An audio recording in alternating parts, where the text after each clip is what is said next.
Warning. This podcast contains descriptions of murders and criminal cases that might be offensive to some. We also warn against strong impressions in parts of this podcast. Listeners' discretion is advised.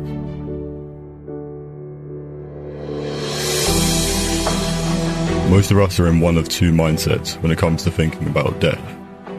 We are either fascinated by it or fear it. For those of us who fear death, we prefer not to think about it, preferring instead to go about our lives, knowing it exists, but hoping we won't have to face it anytime soon. For those who are fascinated by death, whether it is about hope of a joyful afterlife or the intrigue of the unknown, the subject is more endearing. Whichever side you sit, the fascination with death will rarely be more than a passing thought or hearty discussion. What if I told you there was a third option? A deeply held obsession with death. Watch along to learn about a crime so reprehensible it just beggars belief. Today, we are discussing the horrific history of Anatoly Moskvin and his family of Russian dolls. Even today, this story is unparalleled as one of the most macabre and gruesome crimes of our generation. Welcome to The Sinners, a podcast created for true crime lovers. All the cases are real, and so are the victims. We don't spare the details. My name is Alex, and I'm your host for this episode. Anatoly Moskvin was born in Russia on the 1st of September 1966. His parents described him as a quiet, somewhat awkward child, though also highly intelligent. Whilst his parents loved him dearly, around the age of 8, they struggled to bond with him as he became prone to aggressive outbursts. Rather than seeking to learn what was causing this behaviour, as you might expect nowadays, his parents chose not to antagonize him further, and instead they backed off, leaving him alone in his inexplicable emotions.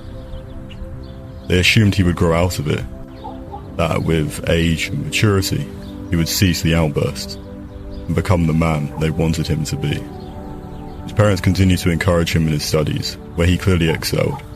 Despite their strained relationship, Anatoly continued to live with his parents in their small apartment. He began his university career at Moscow State University with a degree in philology, which is the study of written and oral history. Given Anatoly knew 13 languages himself, the degree appeared to be a good fit, and upon graduation, he promptly secured a job at the Institute of Foreign Languages. Anatoly excelled at his chosen speciality and became well regarded amongst academic circles. He was often invited to guest lecture at local universities and went on to write a number of books. Anatoly never married, nor even brought a girl home. If his parents thought this was strange, they never let on, and Anatoly continued to live with them throughout his adult life. However, whilst revered as an eclectic genius professionally, his out-of-work hobbies were rather more disturbing. It seemed from a very early age, Anatoly had had a fascination with death and cemeteries. His university studies fed his interest, giving him access to endless information on death and burial practices from around the world and throughout civilizations. But once his degree was over and his career began, his appetite for death and dying was no longer satiated. So, during a break from his job, he took up a new mission. Every day, Anatoly would walk up and down the rows of burial plots in various cemeteries dotted around his hometown of Nizhny Novgorod Oblast. He stated he wanted a record of all those buried within historical accuracy. 20 miles a day, he walked. At night, he took to sleeping in abandoned buildings he had stumbled on as he travelled. At one point, he slept in a coffin, which was laid out in preparation for a funeral the next day. Thing is, there were more than 700 corpses buried across the 40 cemeteries in the region, so his mission took him 2 years, from 2005 to 2007. After this strange undertaking was complete, Anatoly returned to work, this time as a freelance correspondent at a local paper. He began to publish stories of his cemetery adventures, and by all accounts, though strange, they were well received by readers. By now, Anatoly is 45 years old, still living with his parents, a loner and a virgin. was in 2011 when police started to look more closely at an ever-growing list of strange occurrences at local cemeteries that Anatoly's dark obsession began to be exposed. Since 2009, there had been a growing number of reports of graves being disturbed in the area. Whilst it didn't appear as serious, some of the graves had been completely dug up, and the desecrations were understandably upsetting the inhabitants' families. Police could no longer ignore them. It didn't take long for police to look a little closer at the eccentric Anatoly. There had now been 30 reports of graves being disturbed. The proximity to Anatoly's house and his well-known cemeterial obsession made him an obvious subject, and police brought him in for questioning. What was to be an investigation into grave desecration soon gave way to something much darker and more disturbing when police searched Anatoly's home.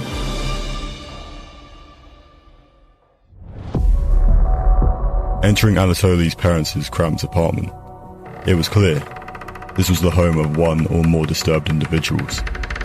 From floor to ceiling, clutter was heaped in piles, barely a walkway to pass through. Books were stacked in haphazard mounds, and strange-looking dolls were perched up on the piles. Entering further, police see more and more dolls, and as they go deeper into the apartment, the dolls are bigger and bigger. In the lounge room are adult-sized dolls, sat upon the couch and dining chairs, almost lifelike in their positioning. The dolls are everywhere, their beaded and buttoned eyes seemingly glowing in the muddled light. A policewoman reached out to touch one of the dolls, and a sound erupted from her chest. A tinny, tinkling tune, like one you'd hear from a music box. The dolls were creepy, but so was the whole place. Searching within the piles of clutter, police find plaques, evidently removed from grave sites, as well as photos of dug-up sites. Anatoly was clearly responsible for the cemetery desecration. But what of the dolls? Investigators looked a little closer, and to their horror and disgust, beneath the layers of clothing and fabric, the dolls were dressed in what was real, dried, human flesh. The dolls were in fact bodies. What police would come to learn was so sickening, an entire task force was set up to investigate the scene. Bodies ranged in age from 3 to 25 years. They had been exhumed from their graves at local cemeteries by Anatoly. He brought them home, to the apartment he shared with his parents, where he mummified them using a mixture of baking soda and salt to preserve their skin. Along with attempting to preserve their remains, he would wrap their arms and legs with rags before stuffing them into stockings, giving the appearance of doll-like hands and feet. He stuffed their chest cavities with various objects, including the music boxes, so they could speak to him, and he dressed them up before displaying them throughout the apartment. Some of the dolls were found wearing the clothes they were buried in, while others were dressed in fine linens Anatoly had acquired. In total, police found 36 corpses in the apartment. All of the bodies were female. While most were in the living areas of the house, some were found in a pile in the garage. Anatoly later claimed to have grown tired of these and had discarded them, so he no longer had to see them. Police also found more than 150 relics from other graves in the search of their apartment. Nameplates, grave markers, and headstones are discovered, leading investigators to believe he has desecrated many more graves than the 30 they know about. Anatoly eagerly cooperated with police during their harrowing investigation. He justified his reprehensible actions by saying all he wanted to be was a father, to have a family of his own, and seeing as he'd been denied the ability to adopt a child himself, he built a family out of bodies he saved from their graves. Anatoly further explained he was waiting for science to discover how to bring dead people back to life, and in the meantime, he was keeping the bodies in good condition until they could be reanimated. He claimed he provided them a good life, celebrating their birthdays, singing with them, and letting them watch cartoons with him in the evenings after work. Anatoly stated it had taken him 10 years to create the 30 dolls. His parents denied any knowledge of his gruesome actions, despite him living with them throughout this time. They defended themselves, saying they believed he just had an unusual obsession with dolls. His mother stated, "We saw these dolls, but we did not suspect there were dead bodies inside. He thought it was his hobby to make such big dolls, and we didn't see anything wrong with it." When asked about how he would select his victims, Anatoly stated his earlier academic studies had led him to believe in dark magic and spirits, which would talk to him and lead him to those who needed to be resurrected. Anatoly would sleep on their gravesite overnight. If in the morning he felt that the spirit of the deceased had spoken to him, he would return and exhume their body, and take it home to live with him. He did this for more than 20 years before he was arrested. Anatoly asserted he would never take a body unless the spirit had asked him to. Over the years as he grew older, he had found it more uncomfortable to sleep on the hard ground, so he had taken to exhuming them first before sleeping next to them at home, so he could hear them better, and they could lie in more comfort while their spirit whispered to him. Anatoly vehemently denied any sexual connection with the dolls, stating they were his children. In 2012, police charged Anatoly under Article 244 of the Criminal Code for the desecration of graves and dead bodies, which left him facing up to 5 years in jail. In court, he faced the parents of his victim and bizarrely stated, "You abandoned your girls. I brought them home and warmed them up." Anatoly was required to undergo a psychiatric evaluation, which found he suffered from paranoid schizophrenia. This meant he was deemed unfit to stand trial, and in 2012 he was moved to a psychiatric facility, for which there was no objection. The agreement was that his treatment and incarceration be reviewed annually.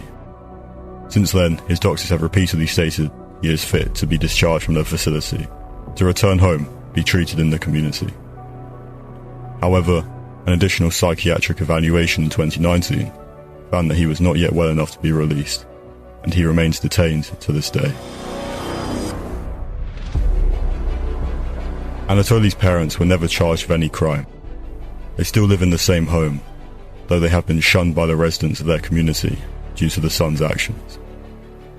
The families of his victims remain disturbed and disgusted by Anatoly's actions, no matter his diagnosis. They live in very real fear that he will be released back into the community, and will continue to act on his unnatural urges.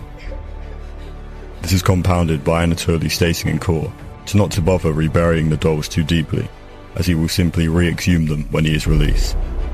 Anatoly refused to apologise for what he had done. Finally, a word from the mother of one of his victims. "I still find it hard to grasp the scale of his sickening work, but for 9 years he was living with my mummified daughter in his bedroom. I had her for 10 years, he had her for 9. What do you think should happen to Anatoly? Should he be released? Do you think it's possible his parents were completely unaware of his actions for more than 10 years while he made the dolls?" Thank you for listening to the Sinners podcast. If you enjoyed this episode, please make sure to leave a 5-star and subscribe to the channel so you never miss an episode. You can stream us at your favourite platform.